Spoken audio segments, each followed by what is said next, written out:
Hello दोस्तों, इस समय की एक बड़ी खबर आ रही है। अभी-अभी एक न्यूज़ चैनल में नारायण राणे जो पूर्व मंत्री हैं थे महाराष्ट्र के, उन्होंने एक बहुत बड़ा स्टेटमेंट दिया है। उन्होंने ये बोला है कि वो जानते हैं, उनके पास प्रूफ है कि सुशांत की हत्या क्यों और कैसे किन कारणों से हुई है।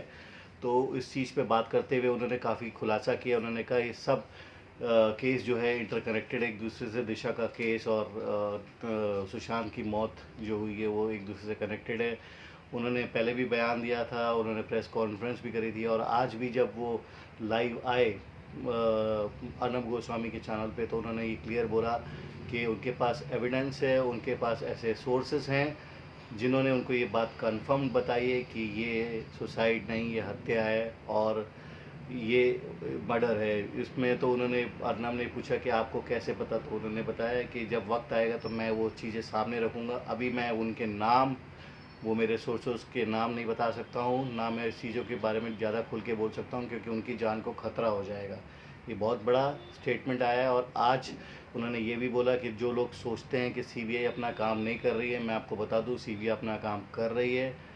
जब सीबीआई के पास एविडेंस भी कलेक्ट हो गए हैं, और ऐसा लगता है कि बहुत जल्द इस चीज़ में हमें खुलासा मिलेगा। यहाँ तक कि उन्होंने बोला जिस दिन इसका नतीजा बाहर निकलेगा, इस केस का क्लैरिटी बाहर निकलेगी, कई लोग अंदर जाएंगे, कई लोग जेल जाएंगे, जिसमें एक मिनिस्टर और उसका एक बेटा भी हो सकता है, मिनिस्टर का बेटा भी हो सकता है।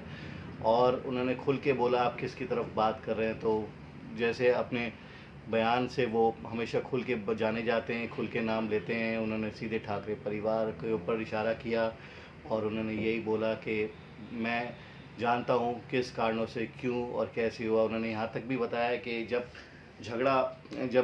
जिस दिन सुशांत की मौत हुई, उसके एक दिन पहले रात को पार्टी चल रही थी। ये सब बातें उन्होंने बताई। पार्टी के बाद अचानक जब केस रात को, उसके बाद उनके बीच में सुशांत और जो लोग आए थे वहाँ पार्टी में, उनके बीच में बहस हुई, दिशा को लेके, दिशा के केस को लेके बहस हुई, जिसमें बहस इतनी ज़्यादा बढ़ गई कि बात लड़ाई तक पहुँच गया। और उसी लड़ाई में, हाथापाई में, वो सुशांत का मर्डर हो गया। तो यहाँ तक कि उनको ये सब चीज़ें एक डिटेल में पता है, जो उन्होंने बातें बताई हैं। तो आई थिंक ये बात काफ़ी ज़्यादा ओपन हो चुकी है। जब हम जैसे लोगों को न्यूज़ के बारे में इतनी डिटेल पता चल गई है, जो कि उनके माध्यम से पता चली, तो सोचिए उनको कितनी पता चली होगी। यहाँ तक कि उनके पास नाम की क्लैरिटी भी होगी, आई एम श्योर। तो आई एम श्योर सीबीआई और गवर्नमेंट बीजेपी की इस चीज़ को हाथ से जाने नहीं देगी, और इसको हाथों हाथ लेगी, और हमें सही कातिलों का पता चलेगा, और ये भी पता चलेगा कि आखिर किस वजह से क्यों हुआ। यहाँ तक का भी कहना है उनके बेटे नीतीश राणे का कि वो रोहन राय से कनेक्टेड हैं। वो उसकी, उन्होंने अमित शाह को एक लेटर भी लिखा था कि उनकी सिक्योरिटी की, रोहन राय की सिक्योरिटी की मांग की गई थी, क्योंकि उसकी जान को खतरा है, ऐसा उन्होंने लिखा था। और वो आज भी कनेक्टेड है उसके साथ, और वो जानते हैं सारी डिटेल। रोहन राय भी उनको बता चुका है कहीं ना कहीं ये चीज़, और वो एक बहुत बड़ा एविडेंस है इस केस को सुलझाने के लिए।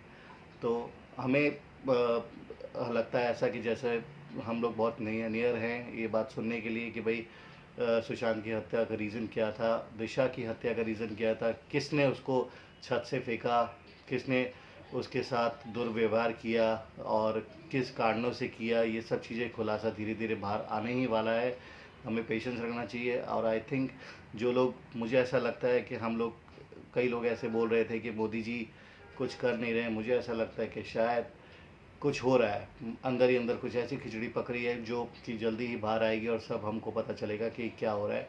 हमें जस्ट वेट एंड वॉच वाली जो बात है उस पर ध्यान देना चाहिए, और ध्यान देना चाहिए अब आगे क्या होगा, लेट्स सी। और आप हमारे साथ बने रहिए। और आपको कुछ अगर इस बारे में ऐसा लगता है जो कि आपको पता है, तो आप प्लीज़ कमेंट्स में बताइए, ताकि हम उन चीज़ों को जोड़ के आगे वीडियोस बनाएं, और आपकी इन्फॉर्मेशन को भी हम लोगों के साथ शेयर करें, ताकि लोगों को पता चले। तो मुझे लगता है ये बहुत अच्छी खबर है, जिसको हमें चेयर्स करना चाहिए, और ये भगवान से मनाना चाहिए कि हम सुशांत के कातिलों को तक जल्दी से जल्दी पहुँचे, उनका नाम जल्दी से रिवील हो। बने रहिए हमारे साथ, और प्लीज़ इस वीडियो को लाइक करिए, और अपने कमेंट सेक्शन में जाके कमेंट करिएगा। Thank you.